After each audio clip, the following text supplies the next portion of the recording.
Bienvenue dans notre maison d'édition, l'IA. Découvrez gratuitement des livres audio en français. Pour ne pas manquer nos prochaines vidéos, abonnez-vous à notre chaîne. Quelle géopolitique au XXIe siècle? Par Gérard Dussuit, lu par Liam Maloney. Pour améliorer votre expérience de lecture, vous pouvez activer le sous-titrage et ajuster la vitesse de lecture. Première partie, la configuration systémique. Introduction. La compréhension de la carte du monde n'est pas un projet parfaitement neutre. Les différentes objectivations de l'espace international sont trop souvent des images préconçues ou orientées. Cet objet demeure plus l'enjeu de représentation concurrente qu'un ensemble de données brutes, immanentes et indéformables dans les processus cognitifs. Le risque de normativité est élevé lorsque le géographe ou le politologue prétend établir des régularités et des lois ou dégager une linéarité au cœur d'un système mondial articulé en autant d'espaces diachroniquement décalés qu'il y a d'agents, acteurs et facteurs. La relativité complexe du système international ruine les visions théoriques absolues du monde, classiques ou modernes. Cette complexité détermine la constellation des relations médiatisées par les différents espaces factoriels unissant tous les acteurs. Elle rend aléatoire toute approche universaliste qui prétend expliquer pour tout lieu et tout moment les attitudes mentales et les comportements stratégiques des formations sociales et nationales, ou de toute autre entité humaine, soit qu'elle se réfère à un fond axiologique supposé commun, soit qu'elle entende s'appuyer sur une variable déterminante. À la recherche et à l'énonciation de lois générales, mission pour laquelle la géopolitique n'est pas vraiment compétente, il est donc plus raisonnable de préférer une approche globale et relative de l'espace international. Celle-ci sera plutôt une représentation approximative qu'une explication totale. D'ailleurs, la notion de relativité de l'espace et du temps interdit toute référence à un déroulement historique progressif. Elle oblige à inclure l'imprévisible et le récessif. Cela entraîne la réhabilitation de l'analyse contextuelle, spatiale et temporelle, qui doit être nominaliste pour prendre en compte la diversité des espaces et des représentations structurant la stratégie de chaque acteur.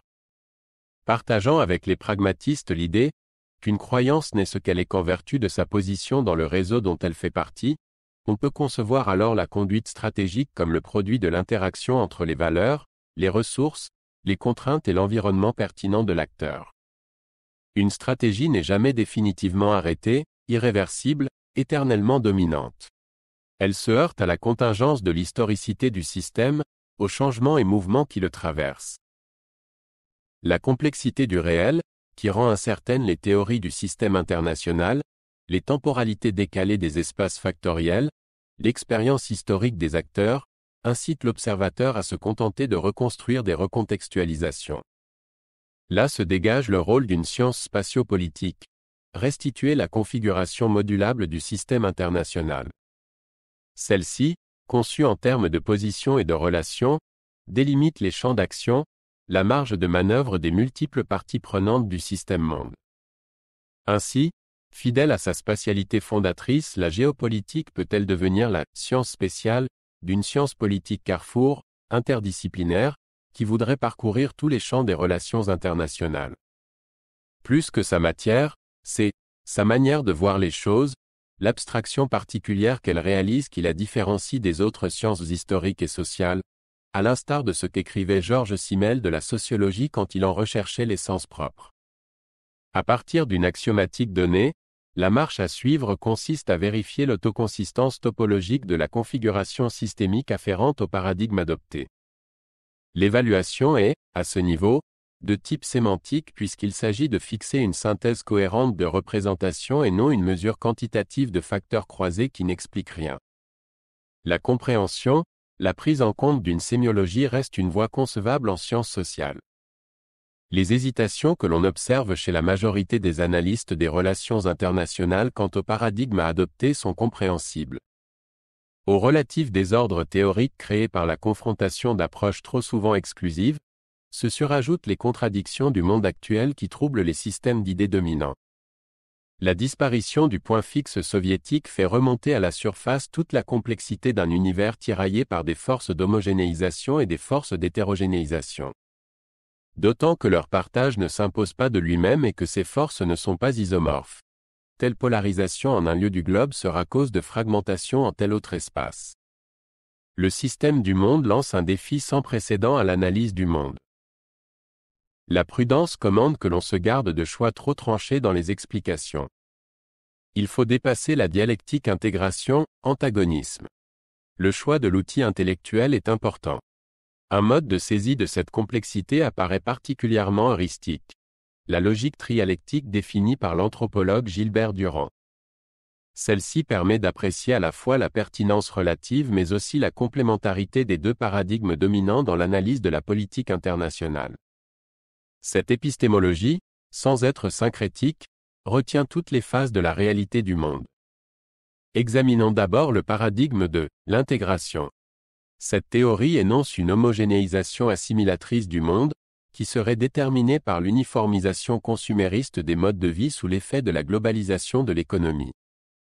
Elle insiste aussi sur le triomphe universel des droits de l'homme et le développement extraordinaire des nouveaux moyens d'information et de communication qui ont transformé les structures spatiales et temporelles à la surface de la planète.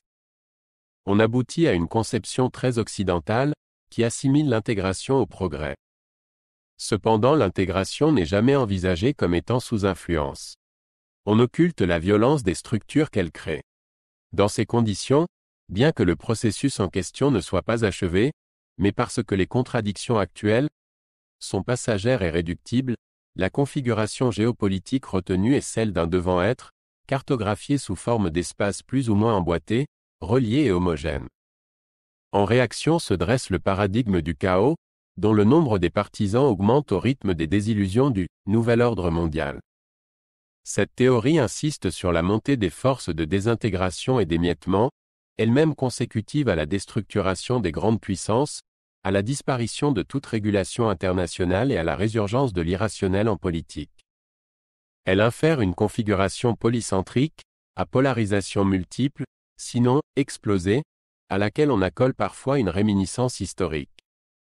À cette dichotomie opposant ordre et désordre, le principe du tiers inclus, auquel Gilbert Durand se réfère au niveau du raisonnement logique, substitue un processus d'équilibration des forces d'homogénéisation et d'hétérogénéisation.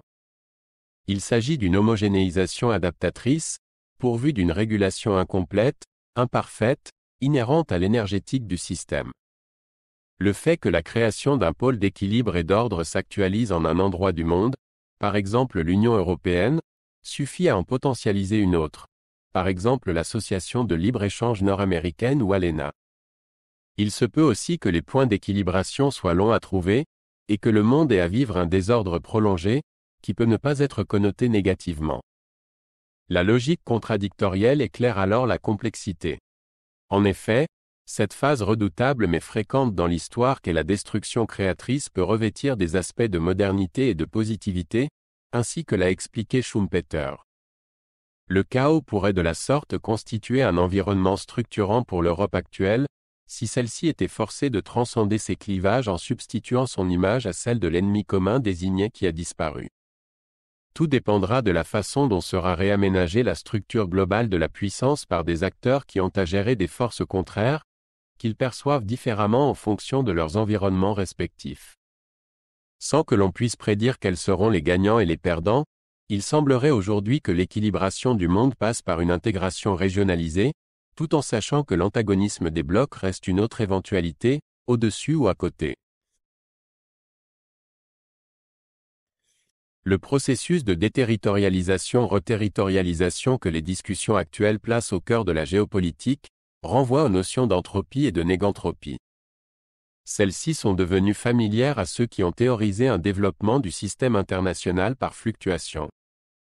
Selon la logique prêtée à ce type de transformation, à la phase anthropique de la déterritorialisation, devrait succéder la phase négantropique de la reterritorialisation. Le nouvel ordre correspondant reposerait alors sur des formes spatiales d'une échelle plus large que le territoire national. Mais la géopolitique ne saurait être une prospective ou une futurologie, si l'on admet qu'un objet, ou une forme géopolitique, puisse être à et non à la fois. C'est-à-dire une même chose et son contraire, comme le démontrent les deux membres antagonistes qui dominent l'après-guerre froide, le couple libéralisme et nationalisme, chacun étant aussi bien facteur d'intégration que cause de clivage ou de rupture. La généralisation du libéralisme accélère l'intégration économique du monde en même temps qu'elle prépare des affrontements sociaux mondiaux. Le nationalisme peut se révéler à nouveau fédérateur, comme il l'a été dans le passé, s'il rassemble autour d'intérêts vitaux définis en commun des peuples voisins. Mais il peut à l'inverse accentuer la balkanisation du monde s'il verse dans l'ethnisme pur et simple, ou dans l'autarcisme. Les scénarios restent ouverts et gardent une certaine part d'aléatoire. La géopolitique revisitée, loin de toute prophétie, découvre un monde de possibles. La fixation de la configuration systémique se révèle incertaine. On peut espérer débarrasser cette représentation des tropismes, des ethnocentrismes et des monismes les plus flagrants, au bénéfice d'une systémographie rigoureuse, tendant à l'exhaustivité, mais relativiste dans l'âme. Elle doit pour cela investir une systémique nominaliste globalisante et dynamique, pragmatiste et interactionnelle, qui admet l'aléa comme une propriété intrinsèque du réel. En raison de l'indissociabilité de la géopolitique et de la géostratégie, elle prend en compte la liberté des acteurs, ce qui donne une marge importante à l'individualisme méthodologique.